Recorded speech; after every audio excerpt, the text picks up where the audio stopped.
بسم اللہ الرحمن الرحیم۔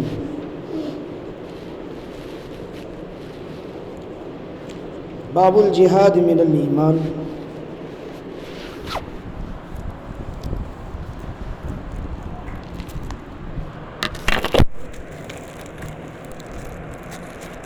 یہ باب نمبر 26 اور حدیث نمبر 36 ہے، اور ساتھ ہی میں گزشتہ ایک حدیث پاک کے ہم معنی ایک دوسری اور حدیث ہے، حدیث نمبر 37۔ اس باب میں امام بخاری فرماتے ہیں جہاد ایمان سے ہے۔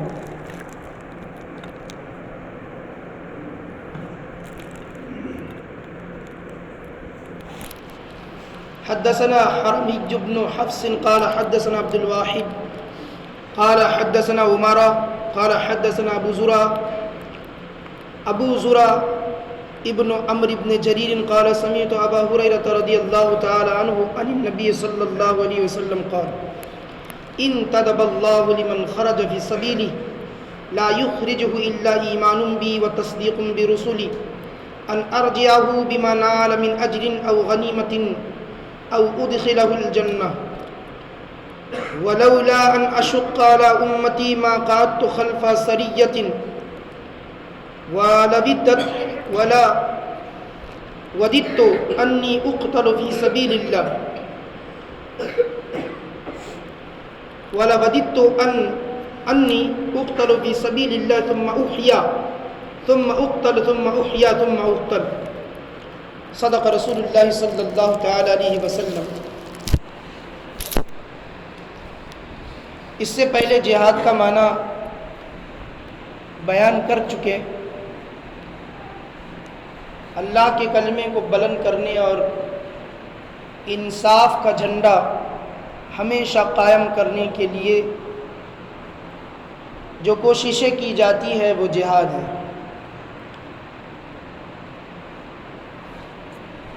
انصاف کے لیے ظلم کے خلاف صف آرا ہونے کا نام جہاد ہے،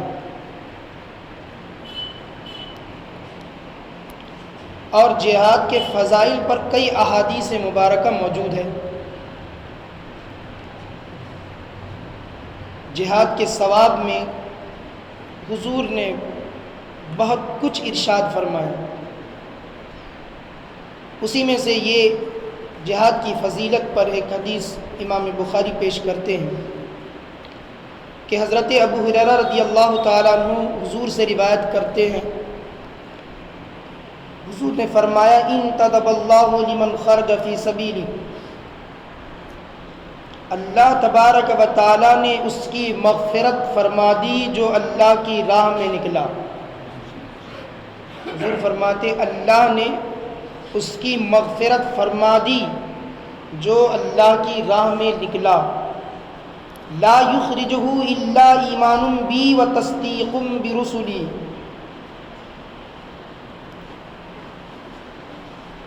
اسے کسی اور چیز نے گھر سے نہیں نکالا سوائے مجھ پر ایمان رکھنے اور میرے رسولوں کی تصدیق کرنے، ان دو باتوں نے۔ یعنی جو بھی ایمان کے ساتھ اللہ پر یقین ہونے کی وجہ سے اللہ کے دین کے اعلاء کے لیے، اس کے کلمے کے اعلاء کے لیے، بلندی کے لیے نکلا اور رسولوں پر یقین رکھتے ہوئے نکلا، تو اللہ فرماتا ہے حدیث قدسی ان ارجعہ بما نال من اجر، تو میں ضرور اسے اس کا اجر عطا کرتا ہوں، او غنیمت، یا اگر وہ مجاہد غازی بن کر لوٹتا ہے تو غنیمت کا مال اسے دے دیا جاتا ہے، او ادخلہ الجنہ، یا مجھ پر حق ہے یہ کہ میں اسے جنت میں داخل کروں۔ حضور کی حدیث کا مفہوم یہ ہے کہ اللہ تبارک و تعالی خود ارشاد فرماتا ہے کہ جو مجھ پر ایمان لانے کی وجہ سے جہاد کے لیے نکلا، اس کا مجھ پر یقین ہے، اس وجہ سے وہ میرے دین کے کلمے کو بلند کرنے کے لیے گھر سے نکلا، یعنی جہاد کے لیے نکلا، میرے رسولوں کی تصدیق کرتا ہے، اس وجہ سے وہ جہاد کے لیے نکلا، تو پھر مجھ پر حق ہے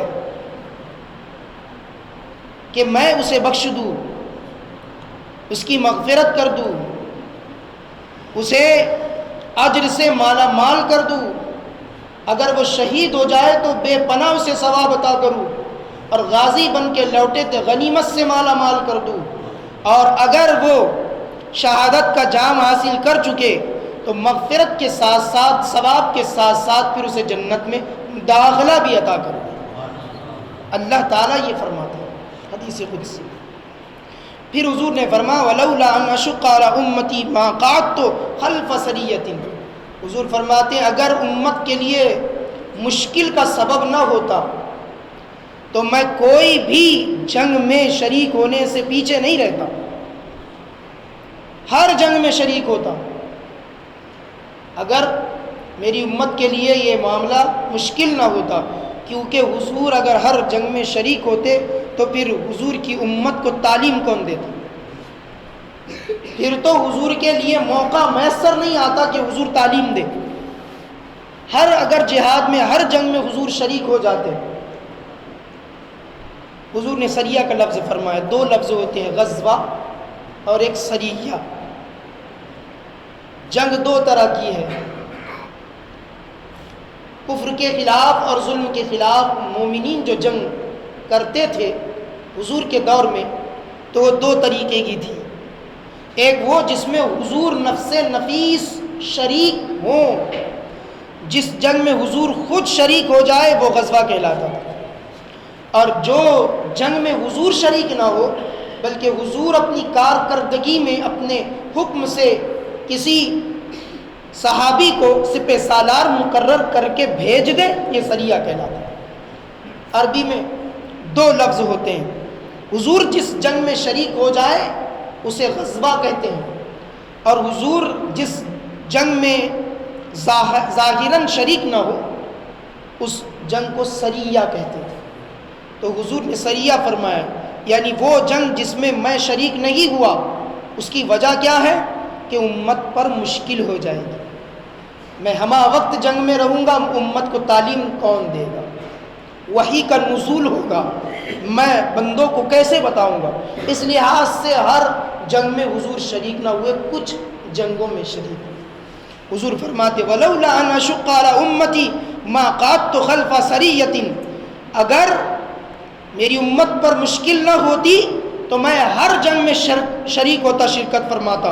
اور حضور فرماتے وَلَوَدِدْتُ، مجھے بہت محبوب ہے یہ عمل، حضور فرماتے وَلَوَدِدْتُ، مجھے بہت پسند ہے یہ عمل۔ محبت جب آگے بڑھتی ہے، پسند بہت آگے بڑھ جائے تو اس کو ودن کہتے ہیں، ودا کہتے ہیں، محبت آگے بڑھ جائے، بہت شدید محبت ہو تو اس کو عربی میں ودا کہتے ہیں۔ وہ لفظ استعمال فرما وَلَوَدِدْتُ، میں بہت پسند کرتا ہوں، انی، اس بات کو، اقتل فی سبیل اللہ، کہ میں اللہ کی راہ میں قتل کر دیا جاؤں۔ اللہ، حضور فرماتے ہیں، نبیوں کے شہنشاہ، رسولوں کے سردار فرماتے ہیں بہت پسند ہے مجھے یہ بات کہ اللہ کی راہ میں شہید ہو جاؤں، ثم احیا، پھر مجھے زندگی ملے، ثم اقتل، پھر شہید ہو جاؤں، ثم احیا، پھر زندگی ملے، ثم اقتل، پھر شہید ہو جاؤں، یہ مجھے بہت پسند ہے، اللہ کی راہ میں شہید ہونا مجھے بہت پسند ہے۔ اللہ کے رسول صلی اللہ تعالی علیہ وسلم نے یہ فرما کر امتیوں کے ضمیر کو جھنجھوڑا ہے اور انہیں یہ بات بتائیے کہ موت سے نہیں ڈرنا، تمہارے لیے شرف ہے شہادت، ظلم کے خلاف اگر تم مرتے ہو تو یہ شہادت ہے، اور شہادت تمہارے لیے بہت بڑا شرف ہے، اتنا بڑا شرف ہے کہ کونین کا تاجدار فرما رہا ہے کہ مجھے اتنا پسند ہے کہ مجھے شہید کر دیا جائے، پھر زندگی ملے، پھر شہید کر دیا جائے، پھر زندگی ملے، پھر شہید کر دیا جائے۔ شہید جنت میں جائیں گے، اور جب جنت میں جائیں گے تو اللہ تعالیٰ ان سے مخاطب ہو کے فرمائے گا اے شہداء کی جماعت، میری جنت میں کوئی کمی تو نہیں ہے جو میں نے تمہارے لیے تیار کی ہے؟ تو شہید عرض کریں گے مولا تیری جنت میں کسی چیز کی کمی نہیں ہے، ہر نعمت تو نے ہمیں عطا فرمائی ہے، تیری جنت نعمتوں سے پر ہے، لبریز ہے، کسی چیز کی کمی نہیں ہے، لیکن ایک چیز ہے، شہداء کی جماعت اللہ کی بارگاہ میں عرض کرے ایک چیز ہے، کیا ہے؟ اللہ تعالیٰ تو بخوبی جانتا ہے دلوں کے راز، لیکن ان سے اگلوائے گا، ان کی زبانوں سے اللہ کو پسند ہے کہ وہ اپنی زبانوں سے بولے، تو شہداء سے فرمائے گا وہ کون سی چیز ہے؟ ہر نعمت میری جنت میں ہے، وہ کیا ہے جو نہیں ہے؟ تو شہید کہے گا، عرض کرے گا اے مولا تیری راہ میں تلوار سے کٹنا وہ جو لذت ہے وہ یہاں نہیں ہے، تیری عبادت کے لیے، تجھے خوش کرنے کے لیے جو تلوار کے نیچے آئے تھے اور جو گردنیں کٹی تھی اور جو زخم لگے تھے، اس سے جو لذت حاصل ہوئی تھی وہ لذت جنت میں نہیں۔ اللہ تعالیٰ ایک حدیث میں سوال فرمائے گا تمہاری کوئی خواہش ہے؟ تو شہید کہیں گے کوئی خواہش نہیں، صرف ایک ہی ہے۔ تو شہید کون سی خواہش ظاہر کریں گے؟ وہی خواہش جو حضور نے خواہش فرمائی۔ شہید حضور کے اس قول کو دہرائیں گے، اللہ تعالیٰ پوچھے گا کون سی خواہش ہے؟ تو شہداء کہیں گے مولا خواہش یہ ہے تیری راہ میں صفیں لگی ہو، جہاد کا نکارہ بج جائے اور تلواریں سامنے ہو دشمن کی، اور ہم موت سے باتیں کر رہے ہو اور تلواروں کی سائے میں خوب لڑ رہے ہو، شہید ہو جائے پھر زندہ کیے جائے، پھر شہید ہو جائے پھر زندہ کیے جائے، پھر شہید ہو جائے پھر زندہ کیے جائے، بس یہ سلسلہ جاری رہے۔ اے مولا یہ چاہتے ہیں، یہ ہماری خواہش ہے۔ مجاہدین اسلام اور شہداء کرام رضی اللہ تعالیٰ عنہ مجمعین یہ جذبے تھے ان کے۔ حضرت خالد بن ولید رضی اللہ تعالیٰ عنہ، کوئی جنگ ایسی نہیں جس جنگ میں خالد سیف اللہ من سیوف اللہ شریک نہ ہوئے۔ وہ فرماتے ہیں جب سے میں اسلام لایا ہوں تو کوئی ایسی جنگ نہیں ہے جس میں شرکت نہ کی ہوں۔ لوگ ڈرتے ہیں تلواروں سے، لوگ ڈرتے ہیں ہتھیاروں سے، تو جو ڈرتے ہیں جنگوں سے، جو اللہ کی راہ میں جہاد سے ڈرتے ہیں، جو تلواروں سے ڈرتے ہیں، تو جو تیروں سے ڈرتے ہیں، جو آلات سے ڈرتے ہیں، ان کے لیے خالد کا قول رہنما ہے۔ خالد کہتے ہیں اگر موت تلوار سے ہوتی، اگر موت تیر سے ہوتی، اگر موت جنگ میں شریک ہونے سے ہوتی تو پھر خالد زندہ نہیں بچتا، جنگ میں شہید ہوتا، بستر مرگ پر شہید نہ ہوتا، بستر مرگ پر انتقال نہ کرتا۔ حضرت خالد فرماتے اگر تلوار جان لینے والی ہوتی، اگر دشمن مارنے والا ہوتا تو پھر خالد بستر پر نہیں انتقال کرتا بلکہ میدان جہاد میں انتقال کرتا، کیونکہ اتنی جنگیں لڑی ہے اور ایسی جنگیں۔ اللہ اکبر۔ آپ حضرت خالد بن ولید کے بارے میں دیکھیں، پڑھیں۔ حضرت خالد بن ولید رضی اللہ تعالیٰ عنہ سے لے کر جتنے صحابہ ہیں ان کی سیرت پڑھیں، وہ اس قدر شوقین تھے اللہ کی راہ میں شہید ہونے کے۔ ایک صحابی تھے جو بے غسل کیے ہی جب انہوں نے نقارہ سنا، ندا سنی کہ اب فوجیں جا رہی ہے، تو بے غسل کیے ہی شریک ہو گئے، میدان جہاد میں خوب جوہر دکھائے، شرکت کی، جہاد کیا، دشمنوں سے آمنا سامنا کیا، بہادری سے لڑے، شہید ہو گئے، شہید ہو گئے۔ حضور نے جنگ کے بعد جب فتح ہوئی، جنگ کے بعد حضور نے فرمایا شہداء کی لاشوں کو جمع کرو کہ نماز جنازہ پڑھ کے تدفین عمل میں آ جائے۔ سب دکھ رہے تھے، ایک صحابی نہیں دکھے، حضرت حنظلہ رضی اللہ تعالیٰ نہیں دکھے۔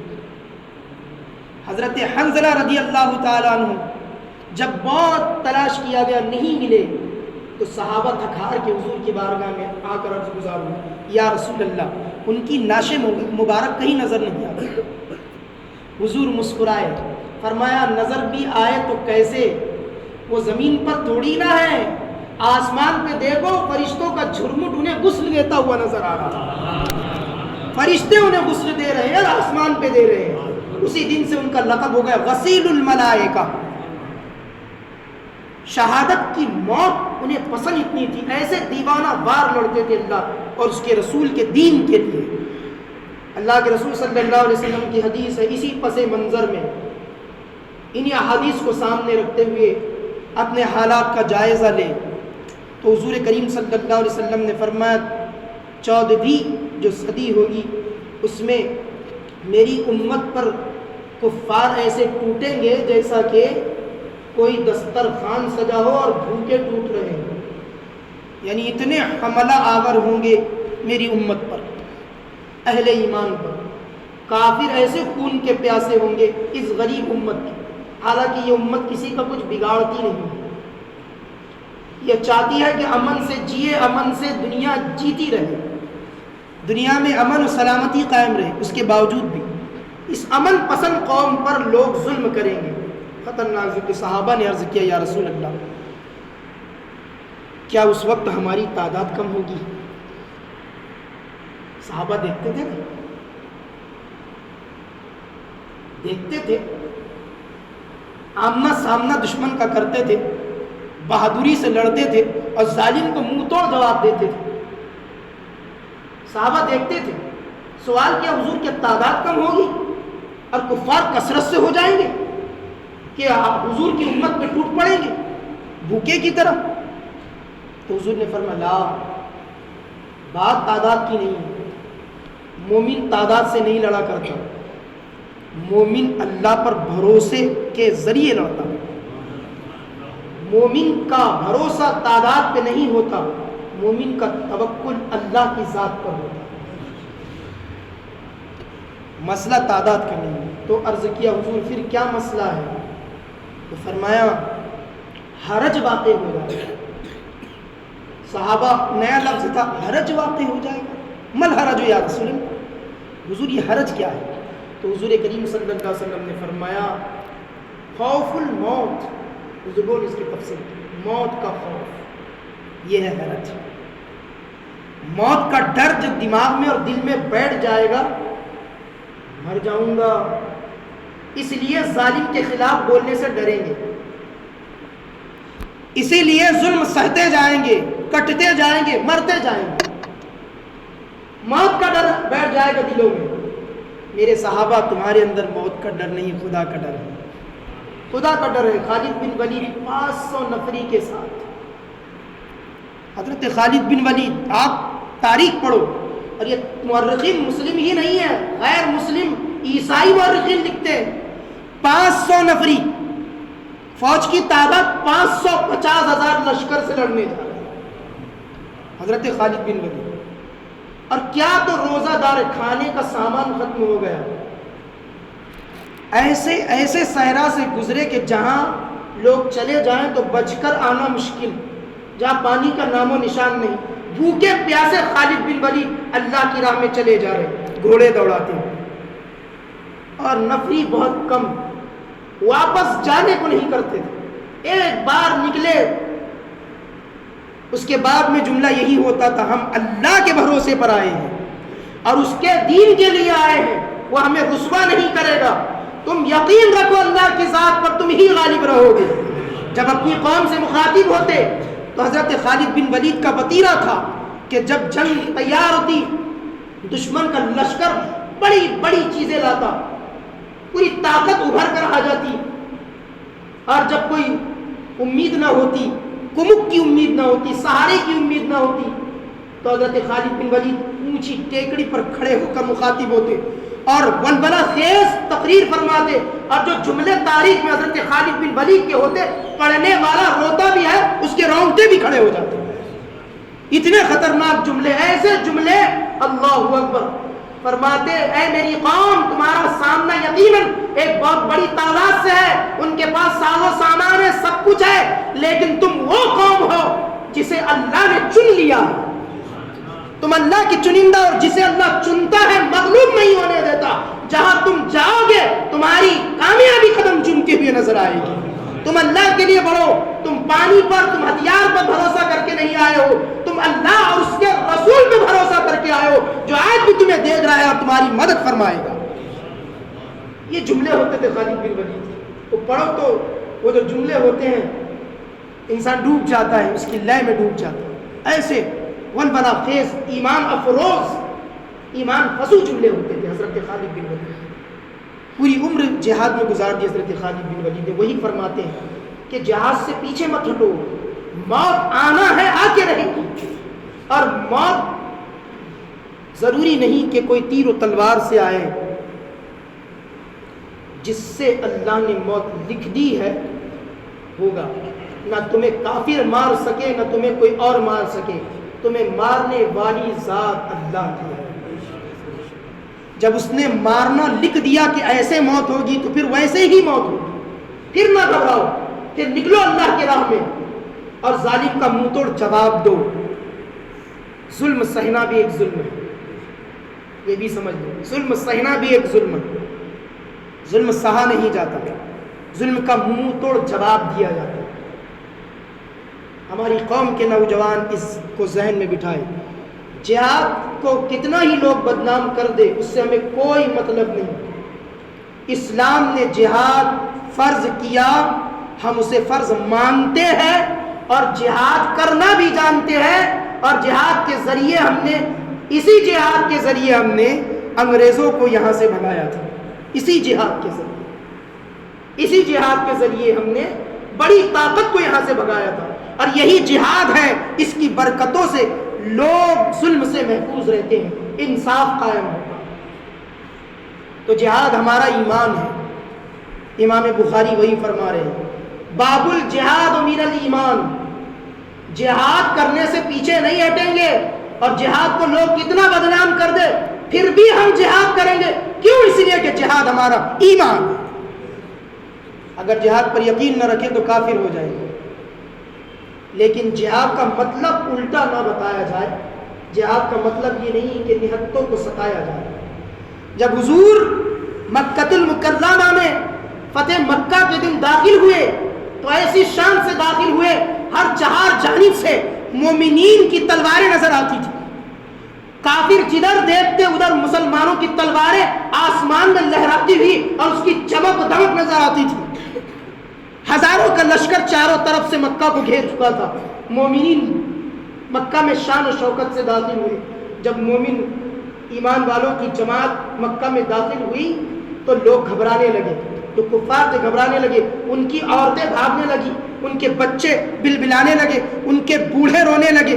تو اللہ کے رسول نے فرمایا اعلان کرو، مجاہد میں سے کوئی بھی مجاہد بچے پر ہاتھ نہیں اٹھائے گا، عورتوں کی عزت محفوظ رہنا چاہیے، کوئی بھی عورتوں کے ساتھ بدسلوکی نہیں کرے گا، بوڑھے پر کوئی تلوار نہیں اٹھائے گا، اور جو اپنی تلوار لے کر سامنا نہ کرے، گھر میں محفوظ رہے، اس پر کوئی تلوار نہیں اٹھائے گا۔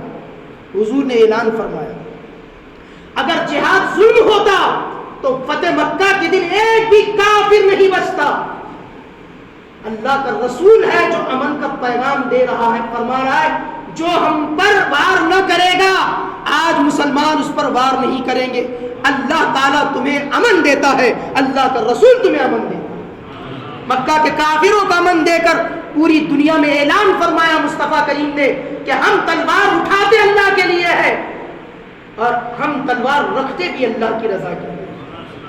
جس پر حکم اللہ فرماتا ہے اس پر تلوار اٹھتی ہے، یعنی ظالم پر اٹھتی ہے، اور جس پر اللہ حکم نہیں فرماتا اس میں کبھی بھی مسلمان کی تلوار نہیں اٹھتی۔ نہتوں پر تلوار نہیں اٹھتی، بوڑھوں پر تلوار نہیں اٹھتی، عورتوں کے ساتھ بدسلوکی نہیں ہوتی۔ اسلام کی تاریخ کے جتنے جہاد ہیں سب کو چھان مارو، حضرت خالد بن ولید سے لے کر حضرت سرکار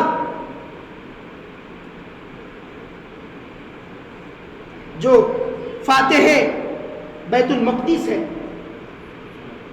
ان کو دیکھے، پوری تاریخ دیکھے، پوری تاریخ میں کبھی نہیں ملے گا کہ مسلمانوں نے عورتوں پر ظلم کیا یا عورتوں کی آبرو ریزی کی، نہیں۔ جو بھی قائد ہوتا تھا، سپہ سالار ہوتا تھا، وہ سب سے پہلے یہی اعلان کرتا تھا فتح کے بعد، غنیمت حاصل کر لو، مال اپنے پاس رکھنا ہے رکھو، لیکن کوئی بھی زیادتی نہیں کرے گا۔ جہاد کا معنی ظالم کو دور کرنا ہے، ظلم کو دور کرنا ہے، ظلم نہیں کرنا۔ جہاد کا معنی ظلم کرنا نہیں ہے۔ اسی لیے امام بخاری نے فرمایا بابون جہاد من الایمان، اور حضور نے فرمایا کہ میری خواہش ہے کہ جہاد کروں، شہید ہو جاؤں، پھر اللہ تعالی حیات عطا فرمائے، پھر جہاد کروں شہید ہو جاؤ، پھر اللہ حیات عطا فرمائے، پھر جہاد کروں شہید ہو جاؤ، حضور کا فرمان۔ تو جہاد ایک مقدس چیز ہے۔ حدیث پاک میں ہے جب شہید مرتا ہے اور اس پر دشمن کی تلوار چلتی ہے تو اسے کٹنے کا احساس نہیں ہوتا، کیونکہ وہ اللہ کے جلووں میں گم ہو جاتا ہے، ویسی لذت اس کو عطا ہوتی ہے۔ اور جب شہید مرتا ہے تو مرتے ہی جنت میں پہنچ جاتا ہے، شہید کے لیے کوئی رکاوٹ نہیں ہوتی، یہ اس کے جسم سے روح جدا ہوئی اور جنت میں پہنچ گئی۔ شہید کا ساتھ جنت ہے، اور اللہ کے رسول نے فرمایا جنت میں پہنچ کر سبز پرندوں کے سر پر سوار ہو کر شہید پوری جنت میں سیر کیا کرتا ہے، اللہ کے رسول نے فرمایا۔ تو بڑا ثواب ہے جہاد کا۔ بزرگان دین اور ہماری جو تاریخ ہے مسلمانوں کی، وہ موت سے ڈرنا نہیں ہے بلکہ ظلم کے خلاف لڑنا ہے، اڑنا ہے، ظالموں کو روکنا ہے، ظلم کو روکنا ہے، یہ ہماری تاریخ ہے۔ اور ہم کبھی بھی موت سے نہیں ڈرے۔ جب بھی ہم نے اللہ اس کے رسول کا خوف لے کر میدان میں آ کر تیاری کی ہے تو میدان ہمارا ہی رہا ہے۔ تاریخ پھر ہندوستان کی ہو، تاریخ پھر کسی اور استھان کی ہو، تاریخ دیکھیں گے آپ، پڑھیں گے تو ایمان والوں کا ہی میدان رہا، اگرچہ وہ تھوڑے رہے۔ کیوں؟ اس لیے کہ بھروسہ اللہ پر۔ اور ہم جو جاتے ہیں وہ اچھائی کے لیے جاتے، برائی کے لیے نہیں جاتے۔ ہم اس لیے نہیں لڑتے کہ کسی کی عورت پر گندی نگاہ ڈالیں گے۔ کافر مرتا ہے، کافر لڑتا ہے گندی نگاہ کے لیے، مسلمان کسی کی عورت پر نگاہ ڈالنے کے لیے نہیں لڑتا، بلکہ مسلمان گندی نگاہ کو کھینچنے کے لیے لڑا کرتا ہے۔ جو گندی نگاہ نے آتنک مچایا ہوا ہے، آتنک کو ختم کرنے کے لیے مسلمان لڑا کرتا ہے، اللہ کو راضی کرنے کے لیے لڑا کرتا ہے، اپنے رب کی رضا کے لیے لڑتا ہے، عورتوں کے لیے نہیں لڑا کرتا مسلمان۔ یہی جہاد ہے، ظلم کے خلاف اللہ کی رضا کے لیے لڑنا جہاد ہے۔ اللہ تبارک و تعالی ہمیں بھی شہادت کی موت نصیب فرمائے اور اللہ کے رسول کے فرامین مبارکہ پہ عمل کی توفیق عطا فرمائے۔ استغفر اللہ ربی من جمیع ما کرہ اللہ قولا فعلا سمعا ناظرا ولا حول ولا قوة الا باللہ العلی العظیم۔ مولا کریم رؤوف الرحیم، کہنے سننے میں جو شرعی غلطی ہم سے سرزد سے معاف فرما، حضور کے صدقے ہم سب کو متحد ہونے کی توفیق عطا فرما، اور ہمیں بھی مولا اپنی راہ میں جہاد کرنے اور پھر شہید ہونے کی توفیق عطا فرما۔ ہم گناہگاروں کو بھی شہادت کی موت عطا فرما۔ اے اللہ، صرف خوف اپنا دے، موت کا خوف نہ دے مولا، ظالم کا خوف نہ دے۔ اے اللہ، ہمارے دلوں میں صرف اور صرف اپنا خوف عطا فرما مولا، حضور سے حیا کرنے کی ہمیں توفیق عطا فرما۔ اے اللہ، ایمان کا ولولہ عطا فرما، جذبہ عطا فرما، شوق عطا فرما، وہ چاشنی دے جو صحابہ کے قلوب منوروں میں تھی مولا تعالی، جو صحابہ کے پاکیزہ اور مقدس دلوں میں تھی، وہ لذت عطا فرما مولا۔ حضور کے صدقے سے ہم سب کی مغفرت و بخشش فرما، جو لوگ موجود ہیں ان کی بھی مغفرت فرما، جو ہم سے جدا ہو گئے جو مسلمان ان کی بھی مغفرت فرما، کرم فرما۔ تو بڑا بخشنے والا مہربان پروردگار ہے۔ اے اللہ، ہم سب کو متحد فرما دے، ایمان کا حسن و جمال نصیب فرما، موت دے تو ایمان خالص پر ہمیں خاتمہ بالخیر عطا فرما۔ صلی اللہ علی النبی جمی والہ صلی اللہ علیہ وسلم برحمتک یا ارحم الراحمین، لا الہ الا اللہ محمد رسول اللہ صلی اللہ علیہ وسلم۔